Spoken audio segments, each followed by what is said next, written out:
Hello guys, welcome back to my YouTube channel. दोस्तों, आज आपका था सोशल साइंस का पेपर यानी कि सामाजिक विज्ञान का क्लास 10 सीबीएसई बोर्ड। तो चलिए शुरू करते हैं। तो पहला क्वेश्चन देखिए दोस्तों। तो जो पहला क्वेश्चन था आपका, इसमें क्या था कि 18वीं सदी, मतलब आप ये क्वेश्चन मैच कर सकते हैं और डायरेक्टली आपका जो आंसर है, फर्स्ट का आंसर आपका क्या था दोस्तों, आंसर नंबर डी, यानी कि ऑप्शन नंबर डी यानी कि इंग्लैंड इसका सही आंसर था। सेकंड क्वेश्चन कहता है दोस्तों कि 1815 में नेपोलियन की हार जो हुई थी वो किस सरकार के चलन के कारण हुई थी। तो दोस्तों हम तो क्या कह सकते हैं एक तरीके से, किस सरकार का चलन था वहाँ पे। तो इसका जो सही जवाब है दोस्तों, ऑप्शन नंबर ए है। क्वेश्चन नंबर तीसरा क्या है हमारा, निम्नलिखित देशों में बताया गया था कि 1815 में किसने भी नेपोलियन को मिलकर के हराया था। तो उन देशों के नाम के बारे में बताना था आपको। तो सही जवाब जो है इसका ये है ब्रिटेन, रूस, प्रेसा और ऑस्ट्रिया, मतलब आपका ऑप्शन नंबर ए होगा इसका। क्वेश्चन नंबर 4 क्या है गाइस, कहता है निम्न में से किसमें प्रथम उदारवादी और राष्ट्रवादी विद्रोह जुलाई 1830 में हुआ। मतलब आपको ये बताना है कि ये जो विद्रोह हुआ था एक तरीके से 1830 में, वो किन देशों में हुआ था। ठीक है गाइस, तो इसका जो सही जवाब है आपका, इसका ऑप्शन दोस्तों हम सही कह सकते हैं, इसमें जो है फ्रांस है हमारा सही आंसर। अगला क्वेश्चन क्या कहता है पांचवा, कि जब वो छींकता है तो बाकी रोग को सर्दी जुकाम हो जाता है। ये बात किसने कही थी दोस्तों। तो इसका सही जवाब है, इसका आंसर सही हमारा क्या, मैटरनिक ने कहा था। अगला क्वेश्चन दोस्तों जो हमारा छठा क्वेश्चन कहता है निम्नलिखित में से कौन जर्मनी के एकीकरण की प्रक्रिया का जनक था। मतलब किसने जर्मनी को इकट्ठा करा था, जोड़ा था। तो दोस्तों इसका जो सही जवाब है वो क्या है, ओटो वॉन बिस्मार्क। ये आपकी सपोर्टिंग मटेरियल में भी था दोस्तों ये क्वेश्चन। अगला क्वेश्चन करते हैं गाइस। नेक्स्ट क्वेश्चन कह रहा था कि 1830 में के दशक में निम्नलिखित में से किसने एकीकृत इतावली गणराज्य के लिए एक सुविचारित कार्यक्रम प्रस्तुत करने की कोशिश करी थी। तो दोस्तों जो 1830 में एक सुविचार जिसने दिया था, एक कार्यक्रम प्रस्तुत किया था, उनका नाम हमारा दोस्तों, हम सही जवाब जो कहेंगे ये क्या था, ज्यूसेपे मैत्सनी, यानी इसका ऑप्शन नंबर सी सही होगा। नेक्स्ट क्वेश्चन क्या है आपका, कहता है निम्नलिखित राज्यों में से किसमें अति चराई भूमि निम्नीकरण का मुख्य कारण है। गाइस ये कह रहा था कि किसमें अति चराई भूमि निम्नलिखित में से किसका मुख्य कारण है। तो इसका सही आंसर दोस्तों महाराष्ट्र होगा, यानी कि ऑप्शन नंबर ए। अगला क्वेश्चन कह रहा है उस मृदा की पहचान कीजिए जिसका रंग क्या होता है, लाल रंग से भूरा होता है और इसकी प्रकृति कैसी होती है, लवणीय। तो दोस्तों इसका जो सही जवाब है आपका ऑप्शन नंबर सी होगा, मरुस्थलीय मृदा, यानी कि क्या कह सकते हैं इसे, राइट सॉइल। नेक्स्ट क्वेश्चन क्या है हमारा, क्वेश्चन नंबर 10 गाइस। इसमें कह रहा है निम्नलिखित शक्तियों में से कौन सी मैदानों में सर्वाधिक मृदा अपरदन बढ़ाती है। उस शक्ति का नाम बताना है दोस्तों, जो क्या करती है, सबसे अधिक मृदा अपरदन बढ़ाती है दोस्तों। तो इसका होता है एक तरीके से बहता हुआ जल। जो बहता हुआ जल है वो क्या करती है, मृदा अपरदन को क्या करती है दोस्तों, बढ़ाती है। मतलब ये एक तरीके से एक पावर हो गई। नेक्स्ट क्वेश्चन है खनन के कारण वनोन्मूलन निम्नलिखित में से किस राज्य में किसमें गंभीर भूमि निम्नीकरण का कारण है। तो इसका जो सही जवाब होगा दोस्तों, हम कह सकते हैं इसका जो बिल्कुल सही जवाब है वो उड़ीसा है। अगला क्वेश्चन है 1861 में एकीकृत इटली का राजा किसे घोषित किया गया था। वो कौन था जिसे इटली का राजा घोषित किया गया था। तो वो था वो विक्टर एनुएमल द्वितीय। निम्न अब अगला क्वेश्चन है हमारा क्वेश्चन नंबर 13, निम्नलिखित विषयों में से कौन सा संघ सूची में शामिल है। संघ सूची में कौन शामिल है आपको यह बताना है। तो इसमें क्या है दोस्तों, एक तरीके से संचार इसका मतलब क्या हुआ कि संघ सूची में कौन से विषय को शामिल किया गया। तो संचार का विषय किसके पास होता है दोस्तों, संघ के पास होता है। ठीक है गाइस। नेक्स्ट क्वेश्चन है क्वेश्चन नंबर 14, कौन सा बेल्जियम मॉडल में शामिल नहीं है। तो इसका आप डायरेक्टली इसका जब आप आंसर याद कर सकते हो, ऑप्शन नंबर डी, सामूहिक सरकार जिसके पास विशेष प्रशासनिक शक्तियां हैं, ये इसमें शामिल नहीं था बेल्जियम में, और ये सारी बातें शामिल थी और ये नहीं था। इसका मतलब ऑप्शन डी इसका सही जवाब। अगला क्वेश्चन क्या है दोस्तों, क्वेश्चन नंबर 15 का जो सही जवाब था हम कह सकते हैं दोस्तों भारत है इसका सही जवाब। क्वेश्चन नंबर 16 में कह रहा है कि जातीय समुदाय में कौन सा बहुसंख्यक था वहाँ पे। तो बहुसंख्यक आपने बहुत ही आराम से देखा होगा, सिंगली जाति के लोग वहाँ पे बहुसंख्यक थे। 17वां क्वेश्चन कहता है कि बताइए निम्नलिखित में से कौन सा राज्य सूची में शामिल होता है। राज्य सूची में कौन सी चीज़ शामिल होती है। तो व्यवसाय जो होता है, यानी कि व्यापार जो होता है, बिजनेस जिसे हम कहते हैं, वह क्या होता है, राज्य सूची में शामिल होता है। नेक्स्ट क्वेश्चन जो है हमारा क्वेश्चन नंबर क्या कह सकते हैं दोस्तों 18वां। इसमें कह रहा है कि वह गतिविधि है कौन सी जो प्राथमिक द्वितीयक क्षेत्रों में विकास को सहयोग करती है। तो कौन है वो दोस्तों, हम कह सकते हैं इसका जो सही जवाब है, जो तृतीयक क्षेत्रक है वो इन दोनों को सहायता करती है। क्वेश्चन नंबर अगला क्वेश्चन नंबर क्या है हमारा 19, एकात्मक शासन व्यवस्था की विशेषता की पहचान कीजिए। एकात्मक शासन व्यवस्था की की विशेषता जो होती है उसकी पहचान करनी है, तो इसका सही जवाब दोस्तों होगा डी। विकास की प्रारंभिक अवस्थाओं में से कौन सा क्षेत्रक आर्थिक सक्रियता का सबसे महत्वपूर्ण क्षेत्रक रहा है? तो हमारे देश में प्राथमिक क्षेत्रक जो है वो सबसे अधिक क्या करता है दोस्तों, इंपॉर्टेंस निभाता है। प्राकृतिक उत्पादों में अन्य रूपों में परिवर्तित, मतलब ट्रांसफर किस में करते हैं दोस्तों, तो हम कह सकते हैं द्वितीयक में, यानी इसका ऑप्शन बी होगा। क्वेश्चन नंबर 22वां जो है हमारा, प्राकृतिक संसाधनों का उपयोग करने से जो उत्पाद प्राप्त होते हैं वह किस क्षेत्र के अंतर्गत आता है गाइस? तो वो आपके डायरेक्टली प्राथमिक क्षेत्र के अंतर्गत आता है। अगला क्वेश्चन क्या है गाइस, भारत में जल स्तर गिरने के लिए निम्नलिखित कारकों में कौन मुख्यतः उत्तरदायी होता है?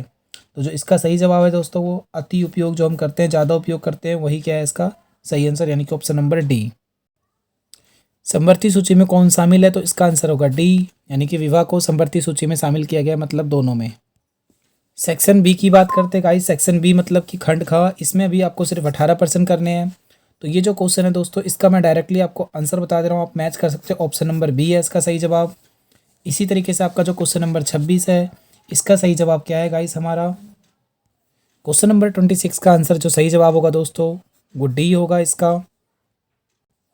अगला क्वेश्चन जो है दोस्तों इसमें हमारा ऑप्शन नंबर ए है, क्योंकि इसमें ये वाला ऑप्शन भी सही है और ये भी सही है, मतलब जब दोनों सही होते तो हम ऑप्शन नंबर ए को टिक करते हैं। कब? जब हमारे पास क्या होता है दोस्तों, कथन और कारण वाले क्वेश्चन आते हैं। क्वेश्चन नंबर 28 का जो सही जवाब था दोस्तों वो ऑप्शन नंबर डी था, मतलब इसमें ये वाली बात भी सही थी, option number A, option number 2 और ऑप्शन नंबर 3, मतलब जब ये तीनों सही थे तो इसका मतलब ऑप्शन नंबर डी हो गया। 29 जो क्वेश्चन है कह रहा है कि किस पर इतावली घराने का राजघराने का शासन था? तो ये क्या था दोस्तों, सार्डिनिया पिडमॉन्ट। ठीक है गाइस, नेक्स्ट क्वेश्चन जो क्वेश्चन नंबर 13 है हमारा, क्वेश्चन नंबर जो 30 है हमारा दोस्तों, इसका आंसर हमारा क्या होगा, ऑप्शन नंबर बी, क्योंकि इसमें ऑप्शन नंबर ए सही है, ऑप्शन नंबर बी भी सही है और ऑप्शन नंबर तीनों यानी कि शुरू के 3 सही है, तो इसका मतलब ये सिर्फ ऑप्शन बी में है। क्वेश्चन नंबर 31 जो है हमारा, इसका जो सही जवाब है गाइस बी होगा, क्योंकि इसमें क्या है, और ये भी बात सही है ये भी बात सही है, बट ये जो कारण दे रहा है ना वो इसका कारण नहीं दे रहा सही तरीके से। ठीक है गाइस, क्वेश्चन नंबर 32 इसमें जो इसका सही जवाब है गाइस हमारा ऑप्शन नंबर डी होगा। 33 का जो हमारा सही आंसर है वो ऑप्शन नंबर ए है। 34 दोबारा से क्या आगे हमारे कथन और कारण वाले क्वेश्चन आ चुके हैं, तो इसको थोड़ा ध्यान से करना है। 34 का हमारा ऑप्शन नंबर ए होगा, क्योंकि इसमें जो कथन कह रहा है वो भी सही है और जो इसका कारण है वो भी सही है, जब दोनों सही होते तो ऑप्शन नंबर ए को फिल करते हैं। अब क्वेश्चन नंबर 35 में कह रहा है गाइस, जो भी ये क्वेश्चन है इसका जो सही जवाब दोस्तों है ऑप्शन नंबर बी होगा, क्योंकि इसमें कथन भी सही है कारण भी सही है, बट जो कारण है वो इसका कारण नहीं हो किसी और चीज़ों को कह रहा है, तो यानी कि बात दोनों सही है, तो इसका ऑप्शन नंबर बी होगा। क्वेश्चन नंबर 36 इसका भी क्या है गाइस, ऑप्शन नंबर ए, क्योंकि ये भी सही है और ये भी सही है, जब दोनों सही होते हैं तो ऑप्शन नंबर ए को फिल करते हैं। क्वेश्चन नंबर 37 का जो सही हमारा सही जवाब होगा, इसमें कह रहा है मैच करने को, तो कौन सा सही मैच है गाइस, तो अर्जेंटीना एक संघीय देश है, यानी ऑप्शन नंबर डी सही है। फिर से दोबारा हमारे कौन से क्वेश्चन आ गए दोस्तों, कथन और कारण वाले, और 38 क्वेश्चन सही जवाब दोस्तों ऑप्शन नंबर ए है हमारा। क्वेश्चन नंबर 39 में क्या कहता है, सत्ता की क्षैतिज साझेदारी का भी जो ऑप्शन है वो गाइस ए माना जाएगा 39 का। क्वेश्चन नंबर 40 का दोस्तों देखो दो ऑप्शन सेम दे रखे हैं, ऑप्शन ए और ऑप्शन सी, यानी दोनों ही ऑप्शन सही माने जाएंगे। क्वेश्चन नंबर 41 का जो हमारा सही जवाब होगा दोस्तों संयुक्त राज्य अमेरिका, यानी कि यूएसए। 42 का भी हमारा ऑप्शन नंबर ए सही होगा गाइस। क्वेश्चन नंबर जो हमारा 43 है इसका ऑप्शन नंबर ए है, क्योंकि हमारी मृत्यु दर भी कम है केरल में और वहाँ पे क्या है सुविधाएं भी सही है, यानी दोनों सही है, तो इसका नंबर ये हो गया ऑप्शन ए। क्वेश्चन नंबर 45 जो है दोस्तों इसमें पूछ रहा था हमसे कि फोर्थ जो फैमिली है उसकी इनकम कितनी है, तो दोस्तों साफ साफ समझ में आ रहा है उसकी इनकम कितनी है, 10,000 रुपये। क्वेश्चन नंबर 45 जो है हमारा उसका जो सही जवाब होगा दोस्तों हमारा, सबसे ज़्यादा हिस्सेदारी किसकी दिखाता है दोस्तों, हमारा तृतीयक क्षेत्रक। क्वेश्चन नंबर जो हमारा 46 है गाइस उसका आंसर क्या होगा, हमारा प्राथमिक क्षेत्रक। इसमें सबसे ज़्यादा क्या मिलता है, तो लोगों को रोज़गार मिलता है, क्योंकि लोग ज़्यादातर क्या है इसमें किसानों का काम करते हैं। गाइस अब हम आ चुके हैं केस स्टडी पे अपने, और केस स्टडी जो हमारा है गाइस इसमें जो पहला क्वेश्चन कह रहा है 47 में कह रहा है कि कृषि झूमिंग से किस प्रकार संबंधित है, तो जो इसका सही ऑप्शन है दोस्तों ऑप्शन नंबर ए है। अगला कह रहा था कर्तन और दहन की कृषि प्रणाली कौन को निम्नलिखित में से किसे कहा जाता है, तो जो ये हमारा होगा दोस्तों ये वेनेजुएला इसका सही जवाब होगा।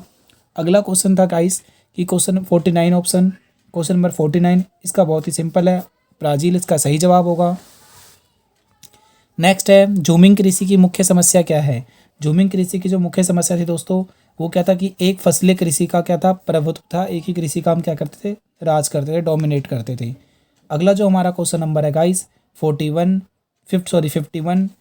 में क्या कहता है दोस्तों, ये बताइए, ये वाली जो है इसे किसके कहा जाता है, किसमें, तो दोस्तों ये इसका आंसर मध्य प्रदेश होगा। अगला करते हैं नेक्स्ट क्वेश्चन गाइस 52 जो क्वेश्चन है हमारा, इसका जो सही मैच करोगे आप, तो फर्स्ट का क्या था गाइस, हमारा ऑप्शन नंबर ए जिसने फिल किया है उसका सही जवाब माना जाएगा, क्योंकि हमारा आंध्र प्रदेश में पैंडा था। इसी तरीके से दूसरे में हमारा क्या था, ये था, और हमारा राजस्थान में क्या था दोस्तों, बालरे, और झारखंड में क्या था, कुरबा। फिर से अगर हम पढ़ते हैं, केस स्टडी 2 है हमारे पास, इसमें भी कुछ क्वेश्चन है, ये करते हैं। तो 53 का हमारा जो सही जवाब है गाइस, 53 का दोस्तों हमारा ए है, 52 का हमारा जो 53 का ए है, और 54 का जो हमारा सही जवाब है दोस्तों, वो सीमांत है, जिसे हम मार्जिनल भी कहते हैं। और 55 जो क्वेश्चन है, इसका जो सही जवाब होगा हमारा दोस्तों, एग्रीकल्चर यानी कि कृषि कहते हैं। क्वेश्चन नंबर 56 है, तो ये क्वेश्चन बहुत ही अच्छा क्वेश्चन था दोस्तों, और इसका आंसर सी होगा।